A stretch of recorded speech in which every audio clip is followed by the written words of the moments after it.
Medina, sí, claro. Y bueno, pues es el responsable o uno de los protagonistas de muchas exhumaciones, sobre todo de Picoleja, cuyo documental ya os he anunciado esta mañana y estaban anunciadas en la programación, ¿no?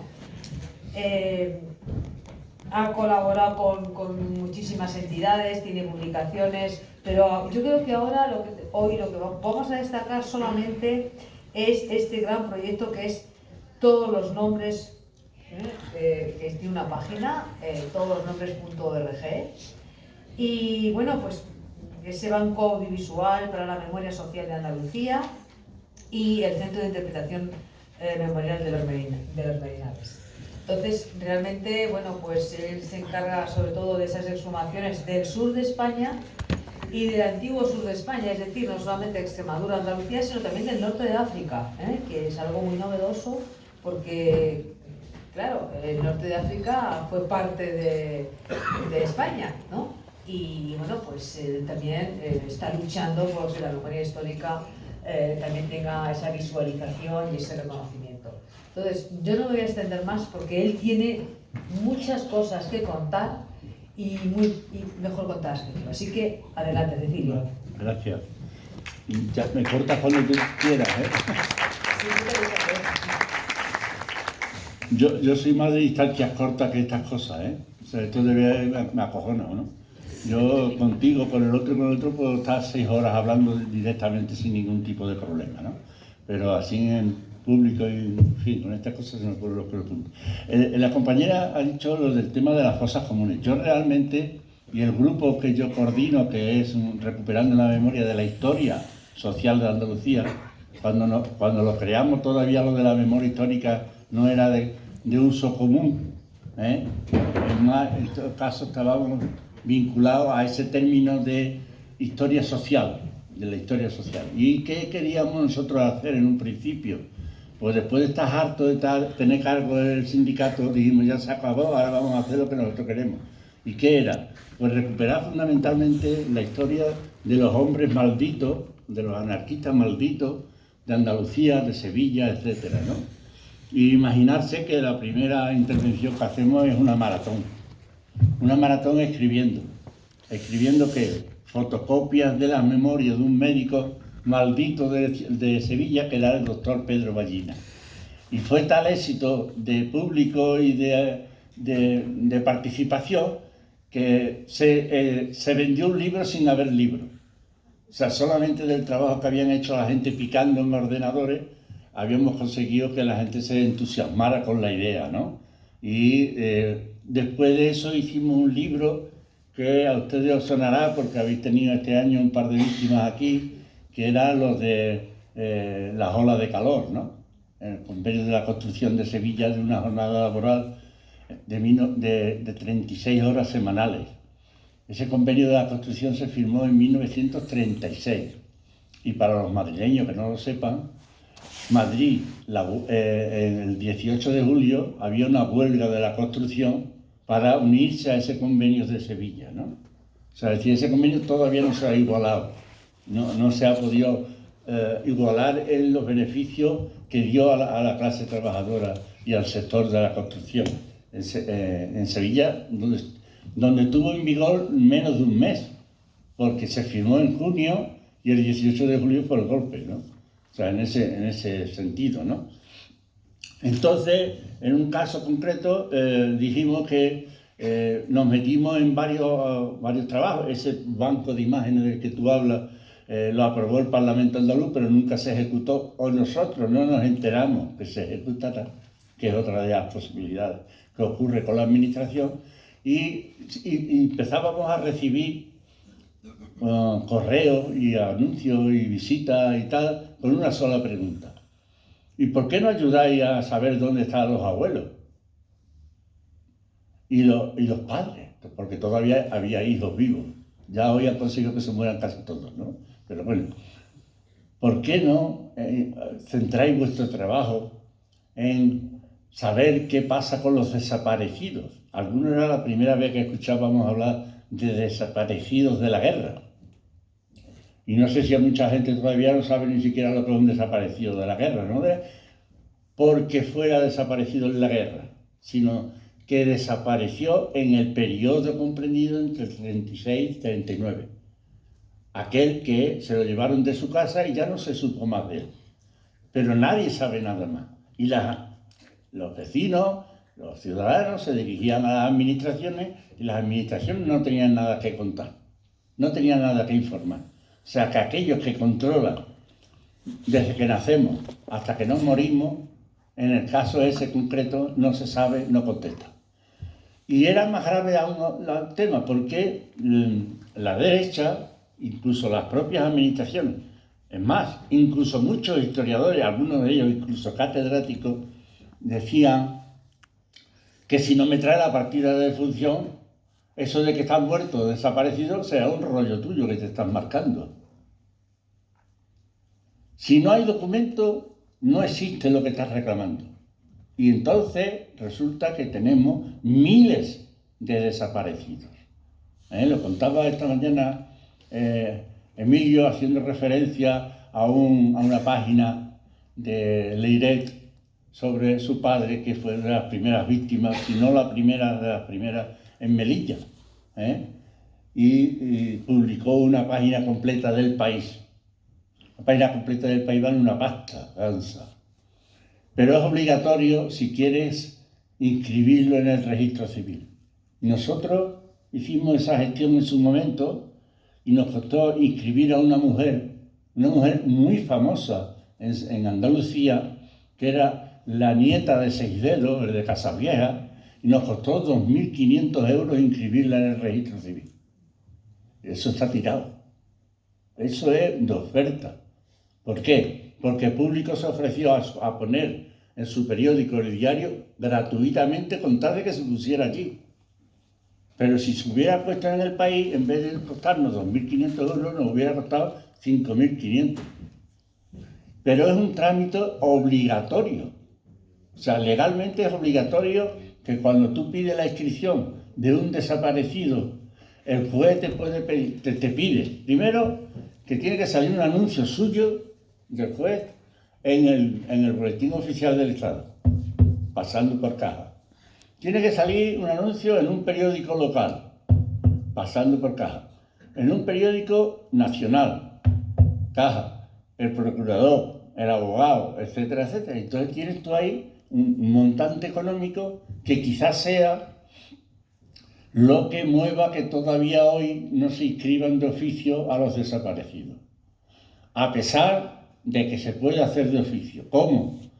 Y me estoy extendiendo en esto por la importancia que tiene. O sea, es decir, en 2011 conseguimos que se modificara la ley de registros civiles, abriendo la puerta a que si en un pleno de un ayuntamiento se vota la inscripción de sus vecinos en el registro civil, se le comunicará al juez por parte del ayuntamiento y eso se realizará. Se realizará, en el futuro se realizará. No se ha hecho ni un solo ayuntamiento de España ha presentado esa forma de inscribir en el registro civil a alguno de sus vecinos, ¿no? O sea, y que eso te da una idea. Pero ese es el argumento que utilizan los historiadores de la derecha para decir que somos unos mentirosos, que no hubo 45.000 fusilados, que porque nosotros estamos metiendo entre los fusilados a los desaparecidos, etcétera, etcétera, etcétera. Y la clase política no da el paso de eso. Bueno, pues eso un poco fue la guinda del pastel para lanzarnos a un proyecto que era el de una página web donde desde el ámbito social haríamos lo que la administración una cosa más se niega a realizar, que es informar de todos aquellos que de una forma u otra murieron, le ayudaron un poquillo, los fusilaron, los asesinaron en un momento concreto como consecuencia del golpe de Estado, ¿no? Eso lo presentamos, hicimos un convenio de colaboración con la Junta de Andalucía, lo pusimos en marcha, todo el tema, y en el 14 de abril, bueno, pues el 14 de abril del 2006 pusimos en marcha esa iniciativa, ¿no? Esa iniciativa que eran tenía diferentes grupos de víctimas. No solamente los fusilados, sino aquellos, por ejemplo, que fueron depurados de los puestos de trabajo. O sea, gente que fueron expulsadas fundamentalmente de gente vinculada a las administraciones, ¿no? Pero también a las grandes empresas, ¿eh? O sea, es decir, que también en la época aquella había empresas importantes. Fueron expulsados, fueron despedidos sin indemnización y si no salía calentito, ¿no? Se metieron dentro a gente que estuvieron procesados por el top, ¿eh? Gente que estuvieron en consejos de guerra, gente que estuvieron en trabajo forzado. El último grupo que incorporamos a la página fue las mujeres rapadas, vejadas, etcétera, etcétera, ¿no? Y ahora estamos debatiendo la inclusión o no inclusión dentro de ese listado de un grupo de personas que son realmente los últimos presos políticos del franquismo que hubo en España. Presos, además, en 1989, que son los objetores de conciencia y los insumisos, que no son considerados represaliados del franquismo. Tampoco dice que sean reconocidos como represaliados de la democracia, aunque fueran en el 89 cuando estuvieron en la cárcel, ¿no? Entonces vamos creciendo en cuanto a grupos humanos que se reflejan en la página web, que es la última pregunta que le hemos hecho nosotros al Ministerio. Ustedes hablan de un censo, pero no dice las características del censo ni quién va a hacer ese censo, sino que hablan del censo. Eso lo decía también ya Zapatero en la ley del 2007, ¿eh? Hay que hacer un censo de víctimas del franquismo. La duda además está en que quiénes son las víctimas del franquismo, porque hasta hace 3 días, o sea, hasta que se votó la nueva ley, las víctimas del franquismo eran solo los que habían estado privados de libertad. Esos eran los únicos que eran víctimas del franquismo legalmente, ¿eh? O sea, y así fueron reconocidos por los gobiernos autonómicos, que les correspondió pagar unas indemnizaciones a la persona en concreto que hubiera sufrido la represión o a la pareja, de hecho, ¿no? La pareja además es muy curioso, tenía que ser la mujer o el marido siempre que hubieran estado casados por la Iglesia. Estamos en el 2022, ¿eh? Y eso se votó en el Parlamento andaluz hace unos cuantos años y se ratificó que sin la firma del cura párroco, en ese caso, no tenía validez en la indemnización y no se indemnizaba a las viudas, fundamentalmente a las viudas, ¿no?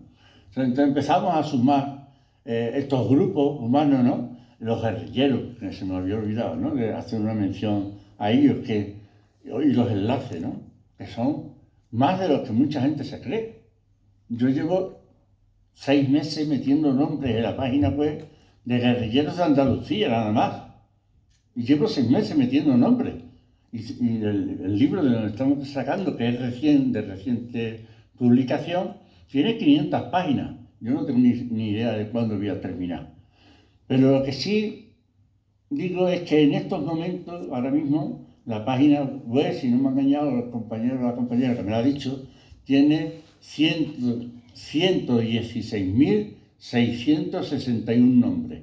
Solamente de Andalucía, Extremadura y Norte de África. Más aquellos que, no siendo de ese territorio, hubieran sido represaliados en él. O sea, hace 3 días me llamaba una noche una persona desde Barcelona intentando saber si teníamos datos del abuelo de la mujer, que había sido detenido en Granada, había sido trasladado a Granada, que había estado ingresado en la Plaza de Toros, que era un campo de concentración de Granada capital, y que necesitaba esa información, ¿no? Aunque porque no se encuentran registros oficiales. Y entonces sí está la información y la página web, su último casillero, identifica quién es la persona que nos ha dado esa información. Hoy si es de un libro, qué libro es, cuándo se editó, a qué editorial, etcétera, etcétera. O sea que que lo que intentamos es hacer lo que la administración no ha hecho. Eso es un poco el objetivo de ese proyecto. Si ese proyecto, en vez de haber solamente una página o dos de estas características en España, la hubiera hecho la administración, pues estaría resuelto el asunto de la información. ¿Cómo ha resuelto la administración muchas de estas consultas? Y no es cachondeo, es verdad, ¿eh? Aunque parezca mentira, ¿no? Una familia escribe al presidente del gobierno, el presidente del gobierno le pasa el asunto al ministerio correspondiente y tú recibes una llamada, tú no la que le ha escrito, sino yo, Emilio, Pepito, Juanito, Antonito, diciendo, mire usted, me ha dado su teléfono la secretaria de presidencia del Ministerio de la Presidencia. Estoy buscando información sobre un tío mío. ¿Usted me podría decir algo? Esa es la oficina de información del Ministerio. Manda a terceros que al final termina en manos de las asociaciones para informar, para hacer el trabajo del funcionario. O sea, es decir, yo no soy funcionario, yo estaba contratado laboral de la administración y sé cuál es el trabajo que tengo que hacer. No me eche usted otras extraordinarias gratuitas, ¿no? Entonces, ocurre, o tenemos este problema con la administración española. Toda esa información de los 116.000 nombres está sacada de archivos oficiales. O sea, no hemos ido nosotros con una pipa por la calle diciendo, diga usted el nombre de su abuelo, tal. No, está sacado de ahí. Pues lo mismo que lo han sacado una serie de gente que están escribiendo trabajos de investigación, escribiendo libros, etcétera, etcétera, podía sacarlo los funcionarios que les correspondiera. Y surge la pregunta del millón. Coño, es que no os fiáis de nadie. Pues es verdad, no nos fiamos de nadie, ¿no? Yo entregué en la Audiencia Nacional 22.400 nombres en papel, imprimido en papelito, un taco de papeles ahí grande, 3 tomos. Y a las 2 semanas me entero que esos papelitos están en manos hasta de Falange. ¿Por qué? La ley. Se han personado en la causa y como personados de la causa tienen derecho a toda la documentación que llega al caso sea remitido a los que se han personado. No solamente a la Falange, también llegó a Público, y Público tiene una base de datos en su página que dice que son de la Audiencia Nacional y dice, no, perdona, son nuestros. O son de hecho del otro, de la moto, pero no son de la Audiencia Nacional, tiene una dice, sí, ojalá hubiera hecho el trabajo la Audiencia Nacional, a pesar de que pagó porque se hiciera, pero yo no conozco que se hubiera hecho, ¿no? O sea, entonces yo he solicitado incluso a través de letrados que nos remitieran esa información a los propietarios, por lo menos intelectuales, del caso. No hay devolución de nada. Bueno, pues si no hay devolución, recupere usted lo que usted ha entregado por el morro. Porque a mí me daba mucho coraje que le hubieran entregado un ejemplar del trabajo nuestro a la Falange. Pues no, pero no es sí. O sea, así que nos encontramos ante esa disyuntiva. Y sin embargo, ahora mismo, con la ley nueva, donde habla otra vez del censo, no especifica nada del censo, quiénes son los que compondrían ese censo, ni cómo se va a llevar a la práctica, ni cuándo se va a llevar a la práctica. Por lo tanto, nos vemos otra vez entre la espada y la pared de qué respuesta se va a dar a los ciudadanos cuando se dirijan a la administración pidiendo información sobre sus familiares.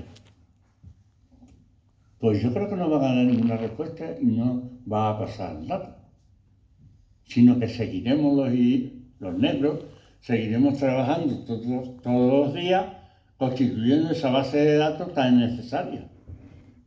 O sea, es decir, que no hablamos, ¿cómo si no se van a informar o a cuantificar el volumen de represaliados si no se hace ese trabajo?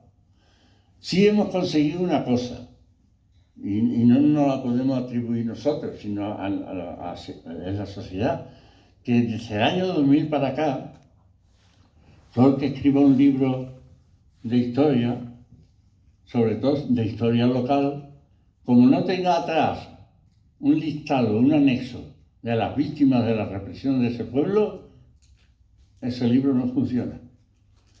Ese libro no funciona. Por lo tanto, hoy ya todos los libros que aparecen de eso siempre aparece un listado. Hemos cambiado el sentido de hacer historia a mucha gente que se dedican a ese tema, ¿no? Entonces, creemos que es positivo la posición social que se ha obtenido sobre el asunto. Lo que no hemos conseguido todavía es que no lo haga el Estado, sino que ni siquiera lo hace el ayuntamiento, con raras excepciones, ¿no? Con raras excepciones. Sino ni siquiera el ayuntamiento con sus vecinos. Yo me acuerdo de haber asistido a una mesa redonda en un pueblo de Cádiz importante, en Medina Sidonia, donde habíamos 3 o 4 personas en la mesa y cuando terminamos de hablar rápidamente hubo gente que preguntó, ¿no? Y una de las preguntas era la del millón. Pero, narices, ¿cuándo vais a poner los nombres de los represaliados en el ayuntamiento? Y me lo pregunta a mí. Y usted, yo lo siento, pero yo soy de Sevilla, vivo en Sevilla, pero este que es alcalde, seguro que la lista la tiene en el bolsillo. Me mira el alcalde así, se mete la mano en el bolsillo y saca la lista. Digo, ve cómo la lista estaba por algún lado. La lista la tenía el ayuntamiento. Entonces conseguimos que incluso la colgara en la página web del ayuntamiento. Joder, esto es la hostia. Mira que si empezamos a hacer las cosas bien, ¿no? Hombre, no, te sorprende, ¿no? Pero por lo visto no lo habían aprendido todavía. Llegan las siguientes elecciones, el alcalde pierde las elecciones, entra otro, y a la semana me llama ese otro por teléfono para que le remitiera la lista de los represaliados. Digo, coño, si la tenéis en la web. Dice, no, ya no está en la web. Ah, bueno, ¿y qué pasa? Dice, coño, porque tú la tendrás. No, yo no la tengo. Está en la web. No en la web del ayuntamiento, sino en la nuestra, pero no, yo no la tengo. ¿Pero por qué? Dice que el alcalde, cuando se ha ido, ha vaciado la web de contenido. Digo, coño, pues entonces lo tenéis a huevo, porque vas mañana al juzgado de guardia y denuncias al alcalde por prevaricación. Te has llevado un patrimonio que no es suyo. Hombre, yo eso no lo puedo hacer. Digo, pues entonces cuando tú no lo puedes hacer es porque tú harías lo mismo, tío. El teléfono se apagó y ya no hubo más llamadas. Digo, pero no, seguro que no me he equivocado. Porque, hombre, que un alcalde se lleve los contenidos de una página web, como dices tú, aparte de que el tío tiene que saber algo de informática para que maneje estos temas, es que tú no le pidas a ese hombre eso que es patrimonio público en cuanto se ha subido a la web. Pues sí, tenemos eso. Y lo más importante de la página, yo creo que ha sido, aparte del servicio público que ha dado, es el encuentro de muchas familias con su historia.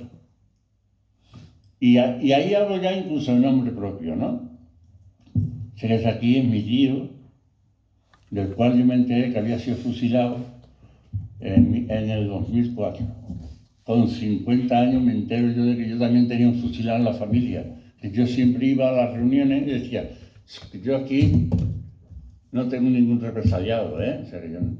Y en el 2004, leyendo un libro en Zafra, en la presentación del libro de Paco Espinosa, busco mi pueblo, busco unos apellidos y me sonaba. El primero era muy fácil, es mío, el segundo mío, pero el otro apellido no me sonaba y era el de mi madre. Este es el hermano de mi madre, fusilado con 19 años en el pueblo, ¿no? Y del cual el ayuntamiento ni siquiera me manda la información de su exhumación, porque no solamente me entero de que yo tenía un tío, un familiar fusilado, sino además me entero que está exhumado de la fosa común, porque en mi pueblo, en el 1979, en el 80, se exhumó la fosa. Y hicieron un panteón que es muy llamativo, está a la entrada del cementerio, tienes que pasar, como decía, que casi por los barcos del monumento, delante de la familia de los ricos del pueblo, o sea que, y con una lápida que yo no he vuelto a ver por ahí, digo por lo clara que era, ¿no? En el pueblo hay dos lápidas, una en la iglesia y otra en el cementerio, ¿no? La del cementerio pone el texto: aquí yacen los restos de los fusilados por los fascistas y la Junta Gestora de la Guerra Civil Española, 1936 y yo, 1939. Y luego está la de la iglesia, la de la Cruz de los Caídos de toda la vida, que sigue estando allí, claro. Eso dura más que, en fin. Y esa pone a todos los que cayeron en las guerras de España. Y yo hablé con el alcalde y digo: Pillo, hay que ver, buena memoria, os había acordado de Viriato. ¿De qué? De Viriato. Viriato, por lo visto, funcionaba mucho por la zona aquella, de la zona de los pueblos de León, ¿no? De Segura de León. Entonces, y el tío se quedó cortado, ¿no? Y yo: coño, es que hay que ver cómo se despistáis la imaginación que tenéis a todos los caídos de la guerra de España. No ya del siglo XX, sino de España, de toda la vida, ¿no? Sin embargo, la otra, el cementerio, es también de las más claras que yo he visto, señaladas.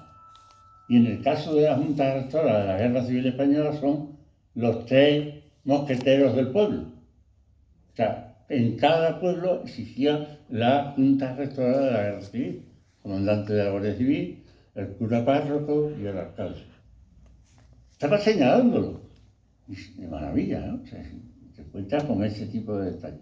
Decir que además que en Badajoz fue la provincia española en 1980 que más fosas había sumado. Con lo poco que destaca Extremadura, resulta que en eso destacó. Hasta que una persona, según me han dicho, aquí yo no pongo la mano en el fuego, ¿no? Pero según me han dicho, que se llama de apellido Rodríguez Ibarra, se dedicó a visitar a las sedes locales de su partido para que se paralizara todas las iniciativas relacionadas con las exhumaciones de fosas. En Badajoz es el único sitio de España donde hay ayuntamientos del PSOE mayoritariamente que sumaron fosas. Creo que fueron 20 y tantos pueblos los que sumaron fosas. Ayuntamientos de la ORT, algunos no les sonará, pero la mayoría sí por las canas, ¿sabes? A la ORT y al Partido Comunista, que tampoco nunca había exhumado ni una sola fosa y que siempre había estado en contra, hasta hoy, por lo menos. ¿Entiendes? Entonces, es llamativo que tras esa visita, no solamente de ese personaje que empezó a ascender y terminó de jefe de la cuadrilla en Extremadura, pues imaginarse, ¿no? O sea, es lamentable. Últimamente, la Junta de Extremadura, si en algo destaca en este asunto, es que es la única comunidad autónoma que todavía no ha reconocido a las víctimas del franquismo. O sea, a las víctimas, pues, privados de libertad. O sea, que a muchos compañeros de su partido que fueron procesados por el TOC, por el Tribunal de Orden Público, no son reconocidos. Todavía la única comunidad autónoma que no ha reconocido aún a esos represaliados del franquismo, ¿no? Y tú te quedas un poquillo, pero el juego, ¿no? Diciendo: joder, pues yo creía que eso lo hacía del PP nada más, ¿no? Te entran ganas de un poquito de toda esta manera, ¿no? Y en esa estamos, y yo creo que la página web, que es un medio de comunicación muy importante, podrían haberlo hecho la administración hace muchos años, y sin embargo, aún hoy no se sabe exactamente cómo van a poner en marcha los acuerdos que han tomado y las leyes que han promulgado. Si os enteráis de algo, por favor me lo comentáis, porque de verdad yo ya no sé por dónde agarrarnos en este tema. Es que es muy fuerte, ¿no? En Andalucía, la organización que más fusilados tiene es el Partido Socialista Español. Perdón, primero la UGT, la Unión General de Trabajo. El segundo era el PSOE. El tercero eran los republicanos, ¿no? El batiburrillo de montón en el grupo de republicanos. La cuarta la CNT y la quinta el Partido Comunista. Esa es la escala según nuestra base de datos. Según nuestra base de datos, ¿eh? Y eso te permite decir que esa gente no han tenido, ninguna de esas organizaciones han tenido iniciativas para recuperar a esas personas. Siguen estando en el limbo. No hay información visible. Eso tiene una fundación y tiene un listado en una página web de destacados militantes, no víctimas, porque hay de todo, ¿no? Pero destacados. Y es importante, interesante, ¿no? Pero es curioso que a la hora de tomar decisiones, de implicarse, no hayan tomado, ¿no? Por ejemplo, en la exhumación de Lorca, bueno, en la búsqueda de la fosa de Lorca, se personaron 3 familias de 3 de los 4 que fusilaron. El cuarto era un anarquista que no tenía familia biológica y tuvimos la ocurrencia de presentarnos algunos como familia ideológica. Y nos miraron de arriba abajo en principio, ¿no? Pero no se atrevieron porque la administración no abrió el pico. Y claro, la Junta para implicarse tenía que ganar la votación. Entonces nos admitió como parte y así ganaban ellos las votaciones. Pero a la semana y media o 2 semanas, una vez que ya había empezado el proceso, a la calle, fuera. Y el defensor del pueblo, el cura, nos dijo: mira, Cecilio, es que eso de familia ideológica no aparece por ningún lado. ¿Tienes confianza en que el Poder Judicial va a reconocer a la familia ideológica? Tú también eres tonto, coño. O sea, es decir, que eso no se le puede pedir peras al olmo. ¿A un juez le vas a pedir tú que tenga familia ideológica? No, por favor. Y entonces nos echaron fuera. Pero yo se lo decía a usted, al PC, al otro, que usted, por una cuestión ideológica, tenía que pedir la exhumación de la fosa donde están los vuestros. Ni una sola exhumación ha sido solicitada por ellos, ¿no? Lamentablemente, ¿no? Lamentablemente, hay que decirlo así porque es duro. O sea, son miles de personas las que fusilaron del PSOE, no 1, ni 2, ni 300, miles. Entonces, que no echen cuenta a ese volumen para hacer una petición, al menos en las cosas importantes, pues la verdad es que se queda ciertas contradicciones incluso, ¿no? De un amor-odio mezclado por ahí en medio, ¿no? Diciendo, en fin, yo te quiero mucho, pero si pudiera retorcerte el pescuezo, también te lo retorcía, ¿no? Un poquito de algo de eso ocurre. Claro, porque tú estás viendo a muchas familias que eran íntimos amigos del diputado X, que han ido a verlo y lo han toreado, echándolo fuera. ¿Qué cuerpo hay que tener a una persona? Os voy a contar una anécdota de un preso en trabajo forzado en el campo de concentración de Los Merinales. Los Merinales está a 2,5 kilómetros de donde se crió don Felipe González, que de esto no sabía nada. A 2,5 kilómetros. Entonces, uno de esos presos me contó que en el campo de Los Merinales hubo una época en que murieron bastantes presos y entonces el comandante del campo, que funcionaban por objetivo, sí, por objetivo, a ver, no me digáis más, buscó un médico particular para que hiciera una investigación a ver si le podían decir de qué cojones se morían los presos. Y entonces el médico ese, en fin, hizo el trabajo y con un poquillo así puestos aquí le dijo, pero yo le digo, pero no pasa nada. Lo que usted tenga que decirme como técnico, como médico, no va a salir de aquí. Vale. Bueno, pues la gente está muriendo de hambre. ¿Usted cómo puede tener a gente trabajando de 14 horas, 13 horas, a pico y pala, en agosto en Sevilla con 42 grados, ¿entiendes? Y no se va a morir? Pues lo raro es que viva, ¿no? Y entonces tomaron medidas. Esas tomar medidas fueron tomar las medidas generales en toda España. porque el nivel de calorías que recibían, a pesar de lo que digan algunas estadísticas en el periódico Redención, lo digo por lo de los barracones, o sea, por mucho que diga el periódico Redención de que recibían las calorías necesarias, era mentira. Sino que se lo pregunte a Nicolás Sánchez Albornoz, que controlaba la comida que entraba en Cuelgamuro. Lo que no controlaba era la salida de los camiones a medio cargar por el otro lado. Y iba directamente a los mercados de Madrid, al Estarpel. ¿Entiendes? Entonces,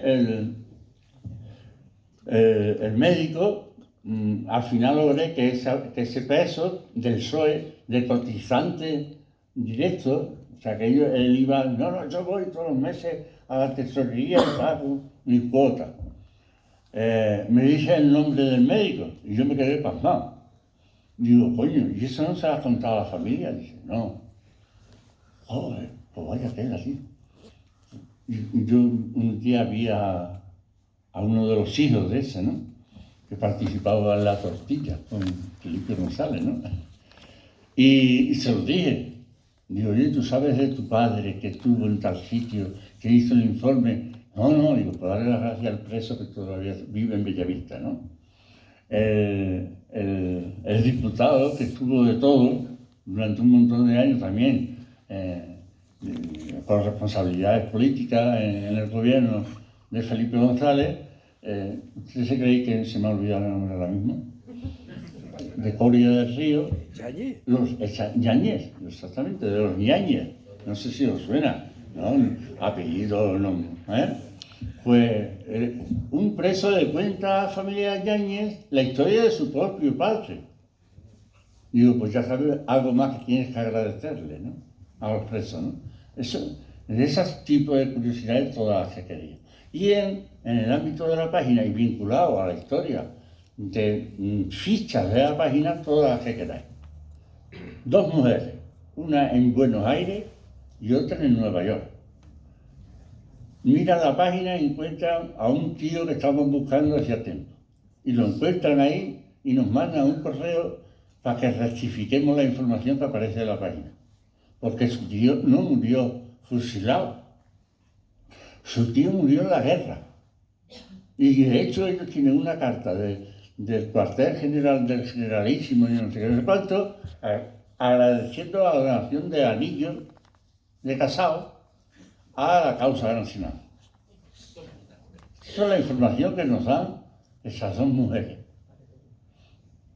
Respuesta del historiador que había subido ese nombre a la página web, Francisco Espinosa, que es muy desagradable. En el trato es una maravilla de tío, ¿no? Pero para la hora de las relaciones es más seco que una mojama. Es la hostia. No, señora, su tío murió en tal sitio como consecuencia de la explosión de un camión cargado de dinamita que iba a contrarrestar el golpe de Estado del 18 de julio. Todos los datos. Bueno, pues yo me imagino a 2 mujeres separadas una de la otra 8.000 o 9.000 kilómetros, que dicen las 2, mañana estamos en Sevilla. Sí, que nos vamos para Sevilla, que eso se tiene que aclarar. Nada, a las 2 o 3 semanas o al mes aparecen por Sevilla estas 2 mujeres y yo las llevo corriendo a la Junta de Andalucía. Y el comisario de la memoria dice así, enseguida había recibido a estas 2 mujeres que vienen además cabreadas. Y no las recibe. Manda al asesor con ella. Y pues yo llevo a las mujeres a Río Tinto, porque era de donde era la familia, las traigo otra vez a Camas, y logramos que 5 años después se inhumen, se entierren los restos de su tío sacados de la fosa común. Curiosamente, tampoco lo sabía, ¿no? Dio el Estado. La fosa común estaba debajo de unas pistas de educación vial de la DGT. O sea, así que, curioso, ¿no? Capo de hormigón, gordita, y en lo alto los niños a jugar. Logramos levantar las pistas, sacar los restos de los que estaban allí enterrados, ¿entiendes? Que por cierto, el ayuntamiento decía que era mentira, que allí no había fosa común. Pero como ya uno es viejo, ya ha pasado por muchos sitios, el arquitecto municipal había sido mi jefe cuando yo era un chaval, y me lo dijo.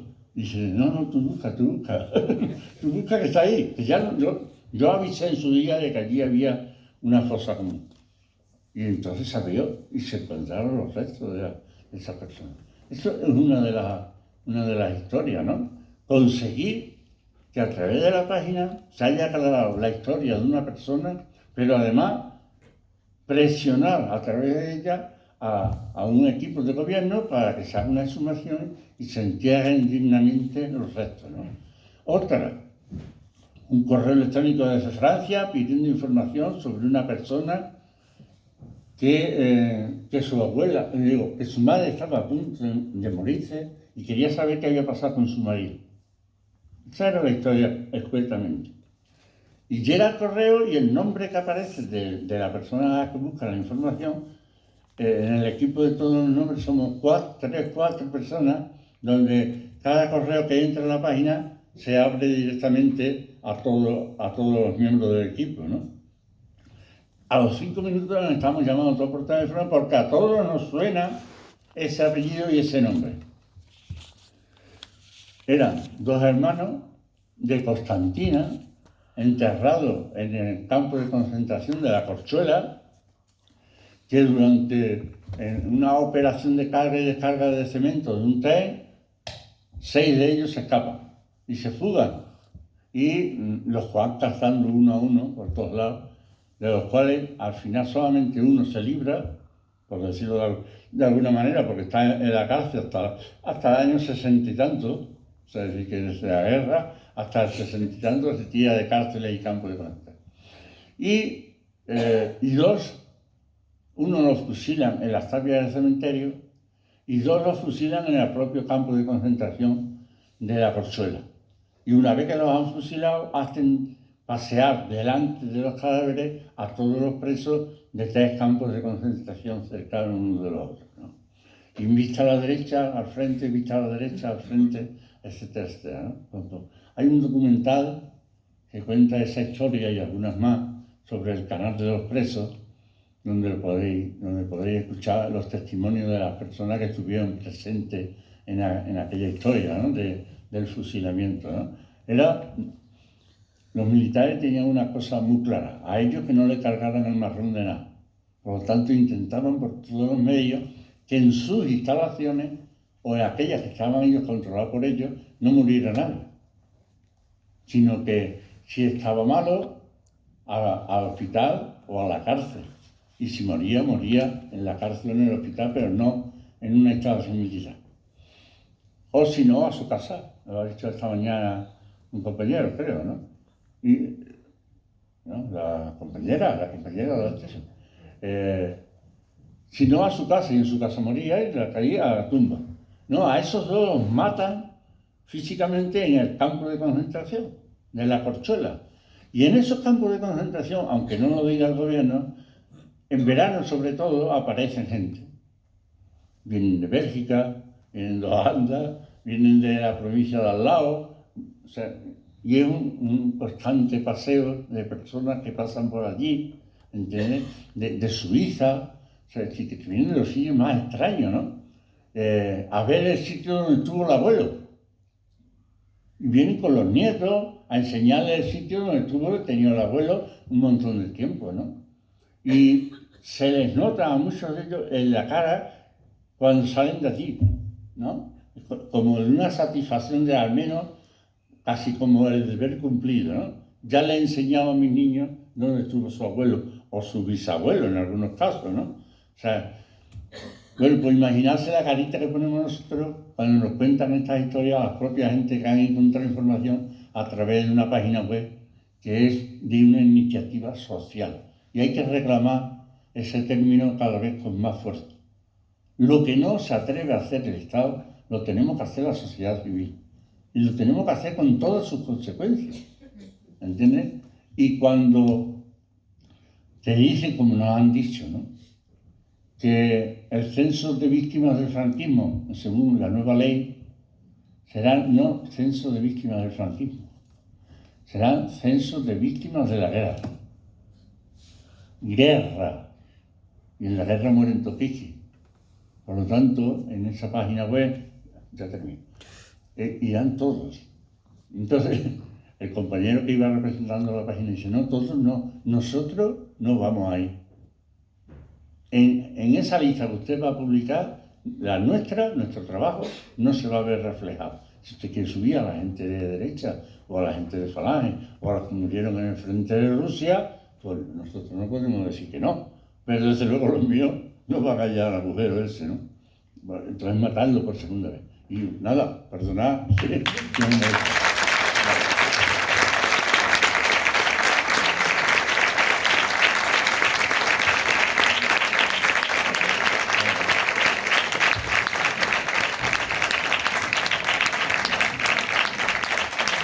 Bueno, sabes avisado porque os iba a encantar el vídeo. Tenemos unos minutitos para una pregunta, una aportación, un comentario que queráis hacer. 3-4 minutos tenemos, ¿sí? No os atreveréis, ¿no?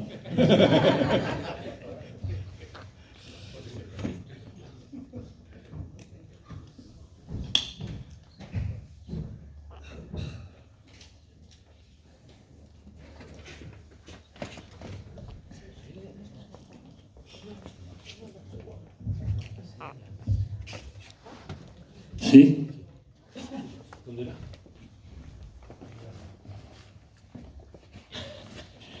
Buenas tardes.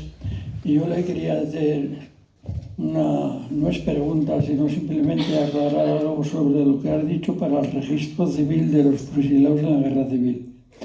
Bueno, para que no se asuste la gente tanto, yo quiero decir que sí que hay que saber que no es lo mismo en una provincia que en otra, o en un partido o en otro partido, aunque sea dentro de la misma provincia. Pero quiero decir que has dicho que vale a lo mejor 2.500 euros o 5.500 euros por ahí, ¿no? Pues bueno, yo quiero decir que yo he puesto en el registro civil a mi abuelo y a mi tío y no he dado ni una perra, sino simplemente los datos que salieron cuando salieron la saca que salió del penal de Burgos. Luego después, con el ADN ya puesto, sacado del ADN por otro tío que tenía, entonces ya registraba como que era cierto el nombre que había salido y el nombre del ADN. Entonces, con esos datos aportados al registro civil, lo cambiaron perfectamente y sin pagar nada. Es decir, sí que estaban ya registrados y sacados como por ADN, habían salido que eran hermanos de ellos. Por eso, para que no se asuste la gente, porque para mí me parece muy importante que estén registrados en el registro civil, aunque mucha gente a lo mejor pues no los parezca, pero a mí me parece que sí. Te voy a contar lo que me dijo el oficial que nos recibió en el Ministerio de Justicia cuando se iba a cambiar la ley. La entrada, íbamos 3 personas, un historiador, yo y un abogado, ¿no? Y entramos y antes de que dijésemos nada, nos dice el oficial, como siempre buscando dinero, ¿no? Esa fue la entrada. Y la verdad es que nos miramos un poco cortados, ¿no? Diciendo, hostia, ¿qué he dicho yo? Si yo no he dicho nada. Claro, ¿sabéis por qué dijo eso? Porque aquellos bienes o propiedades de personas desaparecidas no se podrán heredar hasta que no figuren inscritos en el registro civil la persona. Él sabía lo que estaba diciendo, los que no lo sabíamos éramos nosotros. Segundo, si una persona pasa por la cárcel, ya hay una huella documental, hay una ficha de la cárcel, O sea, por lo tanto ya hay una información. Si además tiene el tema del ADN, yo no sé cuánto, yo no sé qué, evidentemente ningún juez se va a pillar los dedos. Pero como puede el juez decir que no, es no. Simplemente, o sea, decir, y ese no es al menos haciendo un trámite. Y el trámite es un poco lo que yo conté antes de cuáles son los pasos que hay que dar y cuánto te cuesta cada uno de los pasos. Punto, ¿no?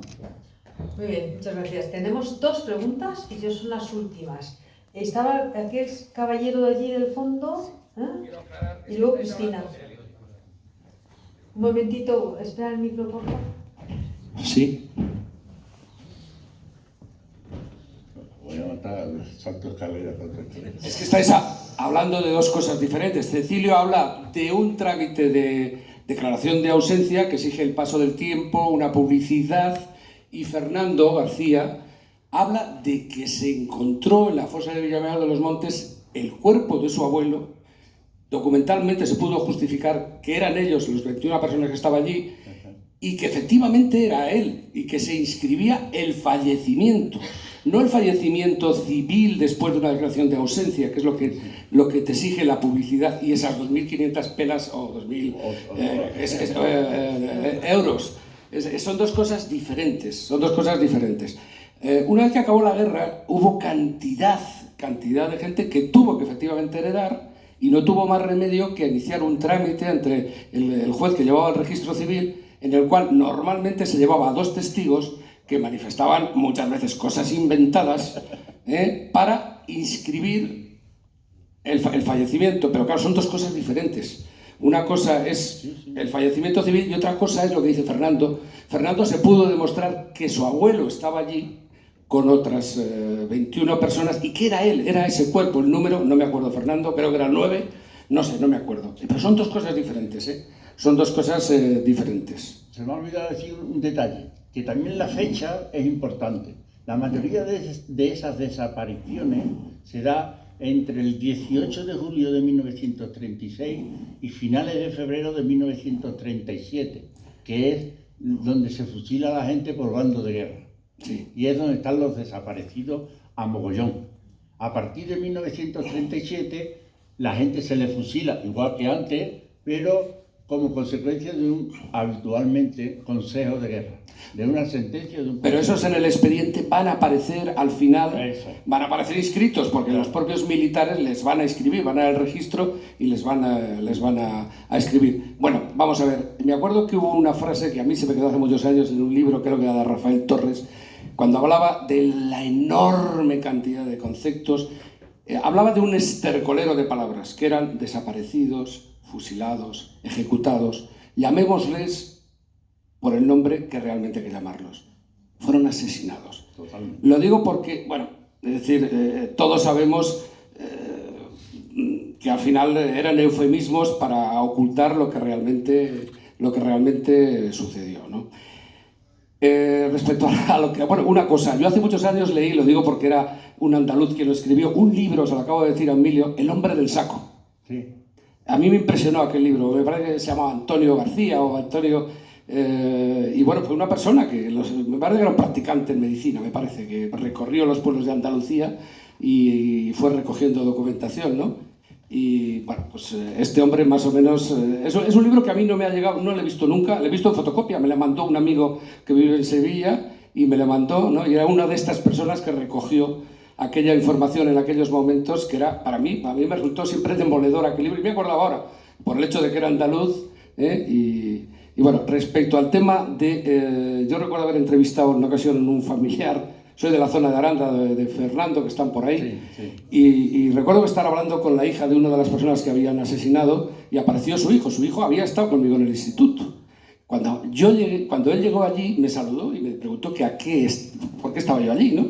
Le dije, pues mira, estamos recabando información de tu abuelo y demás. Pues él, y yo tengo 62 años, estoy hablando que entonces tenía 42. Él pensaba que su abuelo había muerto en la guerra civil. Pero claro, se le imaginaba con un casco, con un fusil en la mano y en una trinchera muriendo. Pues no, estaba enterrado escasamente pues, a pocos kilómetros de donde él vivía, ¿no? Y estamos hablando de alguien que nació en los años 60. Es decir, quiero decir que es la dispersión de ideas y de información pues nos persigue, yo creo que hasta el infinito, ¿eh? Bueno, no quiero decir nada más. Muchas gracias. Tenemos una última pregunta, mientras que pasamos el micro a Cristina, por favor, José Carlos. Sí, yo contesta. hago un paréntesis, ¿no? Evidentemente hay esas diferencias y el franquismo intentó, y lo logró en muchas ocasiones, liar a la gente con la terminología, ¿no? Adapta esa variable nombre de represaliado, de asesinado, a campos de concentración y te encontrará un listado eterno que nos permite decir que los campos de concentración se podían ser unos barracones, por ejemplo, y sin querer señalar a nadie, podían ser unos barracones, podía ser un campamento, también, podía ser una colonia, también, podía ser de todo, pero el término campo de concentración no se utilizaba. O se manoseaba de tal manera para que la gente no supiera realmente el contenido, ¿no? O sea, en Sevilla, en el área metropolitana de Sevilla, hubo 10 campos de concentración. 10. Y yo, que vivía en Dos Hermanas, donde había 3, le preguntaba a los viejos, oye, ¿y el campo de concentración? ¿Campo de concentración? ¿Quién ha visto campos de concentración en la vida? Hombre, no, ahí que había unos presos. Y dice, hombre, esa era la colonia. ¿Pero qué? ¿De veraneo? ¿De qué? No, de los presos. Ah, entonces eso era un campo, ahí había guardias, luego había militares dando la alambrada, sí, y eso es un campo de concentración en mi vida. Y ahora te vas, que está al lado a 5 kilómetros, igual, la misma pregunta. No, esto era un campamento. ¿Cómo que un campamento? ¿Un campamento de qué? Dice, hombre, tú no has visto que allí había tiendas de campaña montadas, coño, un campamento militar. Pero también había, sí, otro campo de concentración. Entonces tenía que ir discerniendo, todavía hoy, muchas localidades se niegan a reconocer que en el centro de su pueblo había un campo de concentración de presos vascos y que la ruta que seguían los presos vascos se llama hoy, se llama la ruta de los Gudaris. Todavía hoy, y que sacan en procesión una talla de la Virgen de Bilbao, que no sé cómo se llama. La Begoña. Yo no soy de la... Lo saca y era una talla que hizo los presos en el campo. O sea, que cuando vayáis a Granada y paséis por Padul, veréis que en el centro del pueblo hay un llano inmenso y en medio un palacete. Aquel era el sitio donde estaban los presos. Etcétera, hasta 53 campos de concentración que hubo en Andalucía. Algunos de ellos incluso hay broncas con el propio alcalde, desde Torremolinos, por ejemplo, ¿no? Una bronca manteniendo el alcalde, que se supone que algo tendría que saber del pueblo, negando que allí hubiera existido un campo de concentración. Y el campo de concentración en Torremolinos tuvo 5.000 presos. No eran ni uno ni dos. Y ayudaron a construir lo que serían actualmente las pistas del Aeropuerto Internacional de Málaga. ¿Entiendes? O sea, decir que, ¿cómo puede ser esto? Pues esto es como es, y así es. Y entonces tenemos que estar constantemente modificando los testimonios y la información que han suministrado con el tiempo, ¿no? Perdona. No, tranquilo. Cristina. Bueno, hola, buenas tardes. Mira, yo quería preguntarte, a ver si habéis elaborado o se está elaborando algo respecto a los de la UIA, los que Sí, iban de la Málaga. carretera Málaga a Sí.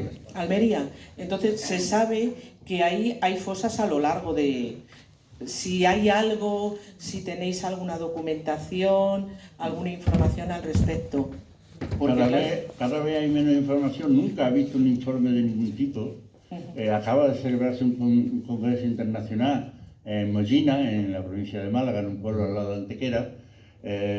Todavía no se han publicado las actas del congreso, pero hay varios libros, uno de ellos que es recomendable, está firmado por Andrés Fernández, y la otra, hemos hablado esta mañana de ella, pero ahora mismo no se me ha ido el nombre.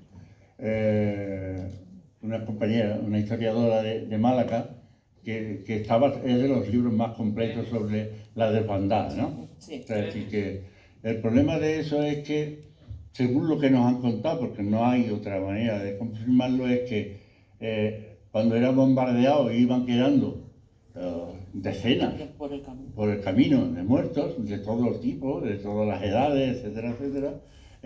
Las mismas gente de los pueblos de donde habían caído los iban enterrando habitualmente en la fosa de los cementerios.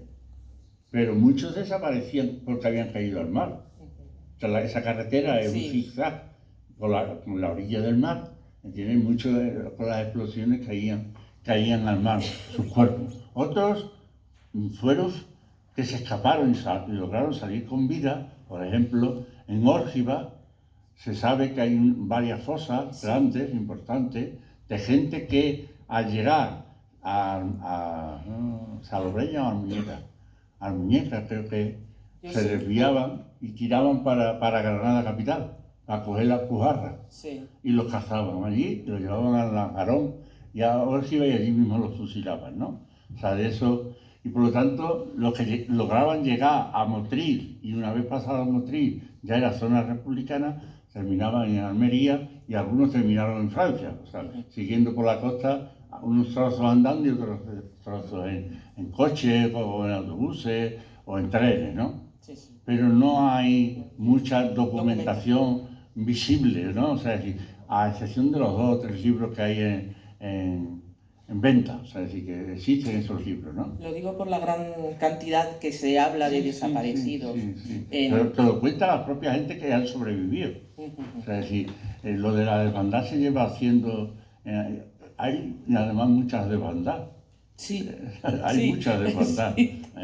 y hay muchos bombardeos, porque hay también una desbandada que sale de Río Tinto hasta que son cazados en Llerena.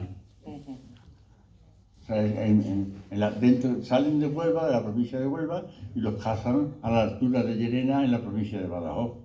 Incluso los que logran escaparse llegan hasta Madrid. O sea, que yo no sé cómo harían tantos kilómetros esa gente andando, ¿no?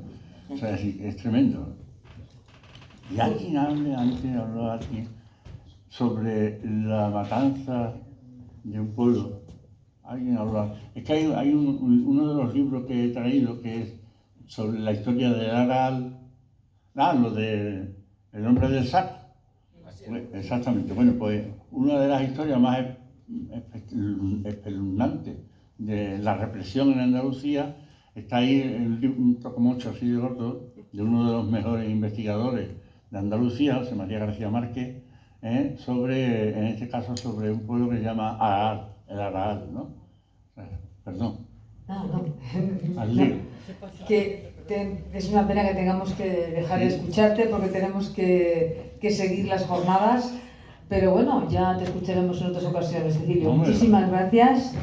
Les ha encantado.